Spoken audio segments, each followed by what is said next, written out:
अच्छा आदमी था, है ना? बहुत अच्छा आदमी था। ये बात तुमने कह दी यकीन से या अंदाजे पर? अब कुछ ना कुछ तो कहना बनता था ना उसके जनाजे पर। नहीं कहते तो जमाने को तुम्हारी अच्छाई पर शक हो जाता, और अगर वो सुनता ना तो खुशी के मारे पागल बेशक हो जाता। खैर ये बताओ कि अच्छा ही था तो अच्छेपन का हिसाब क्यों नहीं दिया? हफ्ते भर से कुछ पूछ तो रहा था ना वो, कभी सवालों का जवाब क्यों नहीं दिया? वो जब पूछता कि मेरी जिंदगी में गमों के सिवा कुछ बाकी रहेगा या नहीं, और तुम हंसकर कह देते कि यार तू इसके सिवा कुछ और कहेगा या नहीं। काश के हंसी ठहाके के सिलसिले को तोड़कर देखा होता।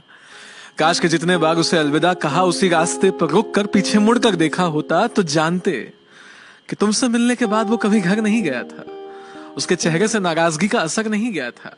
वहीं पेड़ के सहारे सड़क के किनारे बैठ जाया करता था, आते जाते मुसाफिरों से रूठ जाया करता था। तुम जानते थे ना कि वो हम सब से कुछ दिनों से बड़ा अलग अलग सा, दूर सा रहता था। पर क्या ये जानते हो कि अकेले पलंग पे लेटा अपने घर में पंखों दीवारों को घूरता रहता था? कहा तो था उसने कि मिलो, मुलाकातें करनी है, जो किसी और से नहीं कहीं वो तुमसे बातें करनी है। और तुम ऐसे में जिंदगी कैसे जीनी चाहिए ऐसी बातें फर्जी भेजकर, दो चार चुटकुलों के साथ हंसी वाला इमोजी भेजकर तुम्हें लगता था कि वो संभल जाएगा। संभला नहीं तो क्या हुआ, अच्छा आदमी है, समझ जाएगा। पर वो तुम्हारी चीजों को पढ़कर सोचता था कि एक मेरे पास ही हंसने की हसरत क्यों नहीं है, एक जिंदगी में मेरे सिवा ही किसी को मेरी जरूरत क्यों नहीं है? जरूरत है। काश के उसे एहसास दिला दिया होता, काश के उसे एहसास दिला दिया होता, बिना वजह गले लगाकर पास बिठा लिया होता। काश के जानते कि हर रोज वो जानबूझकर बिना कुछ खाए बेहोश कैसे हो जाता था। काश के समझते कि वो बोलते बोलते खामोश कैसे हो जाता था। काश के उसके लिए ही उससे लड़ लिया होता, उसकी घर की दीवारों से ज्यादा उसकी उस डायरी को पढ़ लिया होता, तो जानते कि उसके आंखों में कोई सपना नहीं था। उसके अपने बहुत थे पर उसका कोई अपना नहीं था। काश के हम में से कोई तो उसके घर पे वक्त पर पहुंचा होता, तो उसने उस दवाई की शीशी को खोलने से पहले कुछ तो सोचा होता। काश। कहते हैं रिश्ते बांधते हैं ना, तो उसके घर में वो जंजीर मौजूद थी।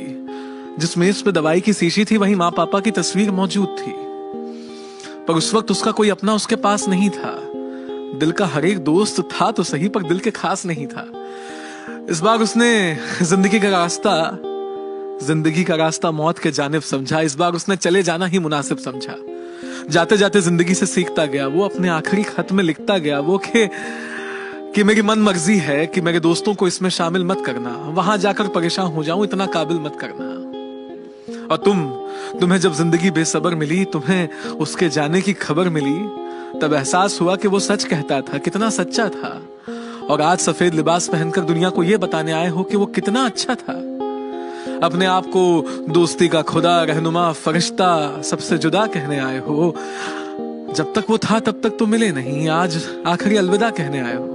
खैर, जब वक्त की परतों से लम्हों की धूल हटाओगे, जब उसके कब्र पे फूल चढ़ाने जाओगे, तो थोड़ी सी बेअदब सी, अजब सी लेकिन नाराज आएगी।